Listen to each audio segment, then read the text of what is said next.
Hello दोस्तों, स्वागत है आप सभी का एजुकेशन प्रॉक्सी के एक और नए वीडियो में। साथियों, जैसा कि आप लोग देख रहे हैं कि आज हम लोग देखने वाले हैं संस्कृत में अनुच्छेद लेखन। जी हाँ साथियों, संस्कृत में अनुच्छेद कैसे लिखा जाता है, हिंदी में भी लिखा जाता है, परंतु आज हम लोग देखने वाले हैं संस्कृत में कैसे लिखा जाता है। बहुत से विद्यार्थियों का क्वेश्चन होता है कि संस्कृत में कैसे लिखा जाता है साथियों। तो आज हम लोग इस वीडियो में उसी के बारे में डिस्कस करने वाले हैं। तो बने रहिएगा वीडियो में शुरू से अंत तक, क्योंकि यह वीडियो आपके एग्ज़ाम के लिए बहुत ही महत्वपूर्ण है। तो चलिए दोस्तों, वीडियो को स्टार्ट करते हैं। अनुच्छेद का जो मतलब होता है साथियों कि आप मान लीजिए आप किसी टॉपिक के बारे में अच्छे से पढ़ लिया है आपने और चाहे जान रहे हैं, तो उस टॉपिक के बारे में अपने शब्द किताबी भाषा नहीं, अपना शब्द से लिख देना। आपने क्या पढ़ा, क्या समझा, उसको अपने शब्द में अगर आप 7 लाइन 8 लाइन में लिख देते हैं तो उसी को हम लोग अनुच्छेद बोलते हैं। तो इसी को आज हम लोग इस वीडियो में सीखने वाले हैं, संस्कृत के बारे में।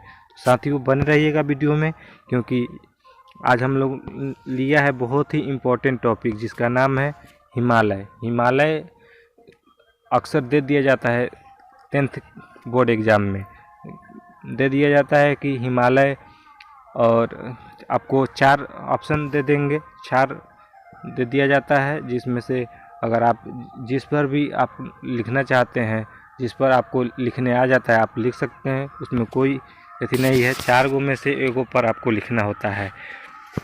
तो हिमालय जो है बहुत बार पूछा गया है एग्ज़ाम में, इसलिए हमने इस टॉपिक को उठाया है और आज हम लोग सीखेंगे कि कैसे लिखा जाता है अनुच्छेद।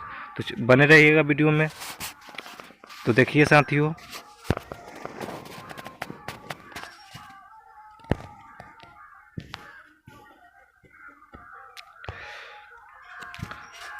हिमालय जो है भारत में है।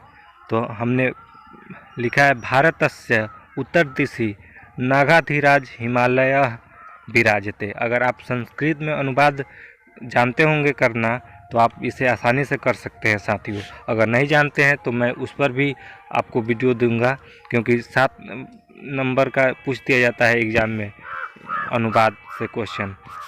तो साथियों, भारतस्य उत्तर दिशि नागाधिराज हिमालय विराजते, मतलब भारत के उत्तर दिशा में नागाधिराज,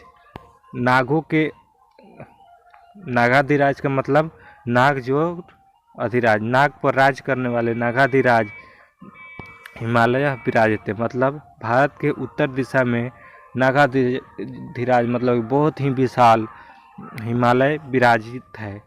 तो हमने हिमालय के बारे में एक अपने मन से एक पॉइंट लिख दिया। उसके बाद लिखेंगे सह प्रहरी युव अस्माकम रक्षते, मतलब कि वहाँ एक प्रहरी, चाहे वहाँ प्रहरी लोग जो हैं हमेशा रक्षा करते रहते हैं। ये हो गया। इसी तरह आपको अनुवाद दे देगा, यदि भारत से उत्तर दिशि नागाधिराज हिमालय विराजते, मतलब भारत के उत्तर दिशा में नागाधिराज भी हिमालय विराजित है, इसका अनुवाद कीजिए, स्थित है, इसका अनुवाद कीजिए। तो आप यहाँ से भी आप कर सकते हैं। सह प्रहरी युवा अस्माकम रक्षते, वहाँ प्रहरी रक्षा करते हैं। फिर ये हो गया, और ये पूर्ण विराम, ये हमारा एक अनुच्छेद हो गया, मतलब कि एक पॉइंट हो गया। और ये दूसरा हो गया, 10th के एग्ज़ाम में 8 या 7 पॉइंट आपको लिखना होता है, ज़्यादा नहीं लिखना होता है। और अगला है अनेके नद्या उद्भवंती, मतलब कि यहाँ से अनेकों नदियाँ निकलती रहती है, हिमालय से होकर अनेकों नदियाँ निकलती है, नदियाँ निकलती है। ये एक पॉइंट होगा, आप लोग पॉइंट नोट कीजिएगा साथियों, और ऐसा ही लिखने का प्रयास कीजिएगा, 2-3 बार लिखिएगा, आपको आ जाएगा। उसके बाद आप लिखना है अगला पॉइंट, अस्या क्रोडे अनेकानि दुर्लभ औषधि वृक्षानि रत्राणि संति, मतलब इसके चारों ओर बोल सकते हैं, इसके क्रोड पर अनेक प्रकार के औषधि वृक्ष और रातरानी फूल जैसे बहुत सारे वृक्ष लगे हुए हैं। ये हमारा एक पॉइंट हो गया। बहुत ही इम्पोर्टेंट टॉपिक है साथियों, ये आप लोग इसको ध्यान में रखिएगा। उसके बाद हिमालय संपूर्ण भूभागे पर्वतानाम निरपा आसीत, मतलब हिमालय के संपूर्ण भाग में पर्वता नाम नृपा बहुत से पर्वत आसित हैं, स्थित है। उसके बाद अगला पॉइंट है अस्या महिमानम कवयो शस्तकारा ऋष्य मुनयश्च गायन्ति। इसके महिमा को बहुत, मतलब कि हिमालय के महिमा को बहुत सारे ऋषि, कवि और शास्त्रकार और मुनि भी बखान करते हैं और गाते हैं। और अगला पॉइंट लिखना है संतानाम तपोभूमि हिमालय अस्ति, मतलब कि संतों का जो तपोभूमि है, भूमि है। ऋषि मुनि नहीं देखते होंगे आप, रामायण या महाभारत में देखते होंगे कि बड़े बड़े पर्वत पर जाकर तपस्या करते हैं। तो संतों का जो तपोभूमि है वह क्या है? हिमालय है। संतों का तपोभूमि हिमालय है। एक पॉइंट हुआ साथियों। उसके बाद ये दूसरा हुआ, तीसरा, चौथा, पांचवा, छठा, सातवां, हमने यहाँ पर 7 पॉइंट लिया है। अगर आपको यह PDF चाहिए तो आप हमारे व्हाट्सएप से जुड़ सकते हैं। व्हाट्सएप ग्रुप का लिंक इस वीडियो के डिस्क्रिप्शन में दिया है, आप लोग वहाँ से जाकर चेक करके ज्वाइन कर सकते हैं और इस PDF को आसानी से पा सकते हैं। और अगला टॉपिक हम लोगों ने लिया है वह है अस्माकम देश भारतवर्ष, मतलब कि हम, अस्माकम मतलब हमारा देश भारतवर्ष, मतलब कि हमारा भारतवर्ष, हमारा देश जो है भारतवर्ष, उसी के ऊपर ये भी टॉपिक बहुत बार पूछा गया है एग्जाम में और बहुत ही इम्पोर्टेंट है साथियों। तो आप लोग इसको देखिए कैसे लिखा जाता है। आप लोग 2-3 बार प्रैक्टिस करिएगा, आपको बिल्कुल लिखने आ जाएगा। इसमें कोई बड़ी इशू नहीं है। पहला पॉइंट आपको लिखना है भारत के बारे में आप क्या जानते हैं, आप क्या लिख सकते हैं। हिंदी में पहले ट्रांसलेट कीजिए, क्या लिख सकते हैं। भारत एक देश है, भारत हमारा देश है। यह एक पॉइंट हुआ, भारत हमारा देश है, भारत की राजधानी नई दिल्ली है। आप ये लिख सकते हैं हिंदी में। तो इसी को हमको ट्रांसलेट कर देना है, सॉरी इंग्लिश में ट्रांसलेट होता है, इसमें अनुवाद कर देना है, मतलब कि इसका संस्कृत में अनुवाद कर देना है। यहाँ पर देखिए भारतवर्षम अस्माकम देश अस्ति, मतलब कि भारत हमारा देश है। मेरा का मतलब कि एक सिर्फ मेरा, और हमारा का मतलब हम सभी का। तो भारतवर्षम अस्माकम देश अस्ति, भारत हमारा देश है। फिर एक पॉइंट हो गया, हमको ज़्यादा नहीं लिखना है, 7 से 8 पॉइंट लिखना है। और छोटे छोटे पॉइंट को लिखेंगे जो हमें अनुवाद करने में आसानी हो। का जरूरी है बड़का बड़का लिखने का। और अगला है अस्य राजधानी नई दिल्ली अस्ति, मतलब कि इसकी राजधानी नई दिल्ली है। भारत हमारा देश है, इसकी राजधानी नई दिल्ली है। कुछ नहीं करना है, ये बहुत ही आसान है। अगला क्वेश्चन है, सॉरी अगला पॉइंट है भारतस्य राष्ट्रभाषा हिंदी वर्तते, सॉरी यहाँ पर वर्तते होगा, हाँ को वह कर लीजिएगा आप लोग। वर्तते मतलब कि भारत की जो राष्ट्रभाषा है वह हिंदी है। तो सभी लोग जानते हैं कि भारत की राष्ट्रभाषा हिंदी है।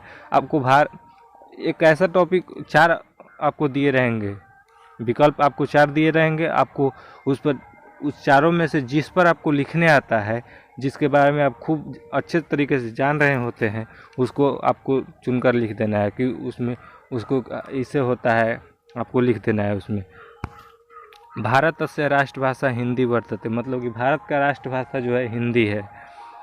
तीसरा पॉइंट 3 पॉइंट हुआ।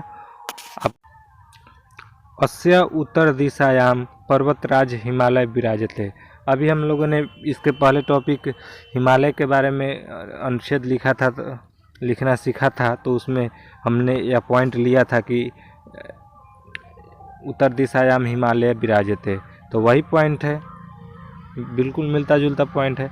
अस्य मतलब इसके, उत्तर दिशायाम मतलब उत्तर दिशा में, पर्वतराज है मतलब पर्वतराज, हिमालय मतलब हिमालय, विराजते मतलब विराजित है, स्थित है।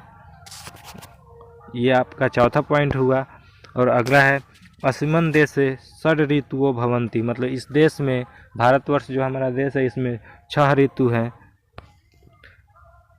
प्राचीनतम भारतस्य संस्कृति अस्ति सॉरी प्राचीनतम भारतस्य संस्कृति अस्ति। भारत का जो संस्कृति है प्राचीनतम है। भारत का जो संस्कृति है, रीति रिवाज है, वह प्राचीन है। ये आपका एगो पॉइंट हो गया 5 नंबर। अगला पॉइंट है यह 6 नंबर पॉइंट हो गया। 4, 5, 6 नंबर। अगला पॉइंट है, हमने आपको बताने के लिए इतना सा पॉइंट लिया है साथियों, ताकि आपको समझ में आए और आप अच्छे से करके आएँ, क्योंकि बहुत से विद्यार्थी ये छोड़ देते हैं। अगर मान लीजिए आप इतना क्वेश्चन किए हैं, आपको कोई क्वेश्चन याद नहीं रहे, तो आप ये सब जानते रहिएगा तो लिख कर आइएगा। उसके बाद अगला पॉइंट है, असीमन देश से गंगा यमुना सरस्वती कृष्णा कावेरी प्रभृत्य नद्या प्रभंति। मतलब असीमन देश से, इस देश में गंगा यमुना सरस्वती कृष्णा कावेरी प्रभृत्य नद्या प्रभंति। मतलब इस देश में ये सभी नदियाँ जो है प्रवाहती है, मतलब कि बहती है। इस देश में सभी नदियाँ बहती है। ये आपका पॉइंट हो गया। अगला पॉइंट है, पूरा अयम मतलब पूरा मतलब पहले, पूरा अयम संपन्नः देश प्राधीन आसीत। मतलब पूरा मतलब पहले, अयम मतलब यह, लिखेंगे पूरा अयम पहले यह संपन्न देश प्राधीन था। मतलब कि प्राधीन का अर्थ होता है दूसरे के अधीन। पहले यह जो देश था पूरा संपन्न था, किंतु क्या था, दूसरे के अधीन था। पूरा अयम संपन्न देश प्राधीन आसीत। पूरा मतलब पहले यह देश जो था संपन्न था, लेकिन दूसरे के अधीन था। यह एक पॉइंट हो गया। किंतु इदानीम स्वतंत्र अस्ति। किंतु इस समय स्वतंत्र है। इस समय जो हमारा भारत देश क्या है, स्वतंत्र है, कोई रोक टोक नहीं है, स्वतंत्र है। उसके बाद अगला पॉइंट है, अस्मिन् देशे अनेके महापुरुषम अभवन। इस देश में बहुत सारे महापुरुष जन्म लिए, बहुत सारे महापुरुष हुए। इसमें आपको जो भी पॉइंट इसमें से अच्छा लगता है, जो आपको आसान लगता है, उसको आपको प्रैक्टिस कर लेना है। आपको 2-3 बार लिखना है, ताकि आपको लिखने आ जाए और आप लोग एग्ज़ाम में लिख कर आए। तो साथियों, उम्मीद करता हूं कि आपको यह वीडियो पसंद आया हो। यदि वीडियो पसंद आया हो तो वीडियो को लाइक कीजिए, चैनल को सब्सक्राइब कर लीजिए और अपने दोस्तों में शेयर कीजिए। और क्या समझ में नहीं आया, आप लोग कमेंट बॉक्स में कमेंट करके बताइएगा। हम उसका सॉल्यूशन देने की कोशिश करेंगे। चलिए दोस्तों, फिर मिलते हैं नेक्स्ट वीडियो में। तब तक के लिए आप इसी तरह प्रैक्टिस करते रहें और अपने एग्ज़ाम की तैयारी करते रहें। धन्यवाद।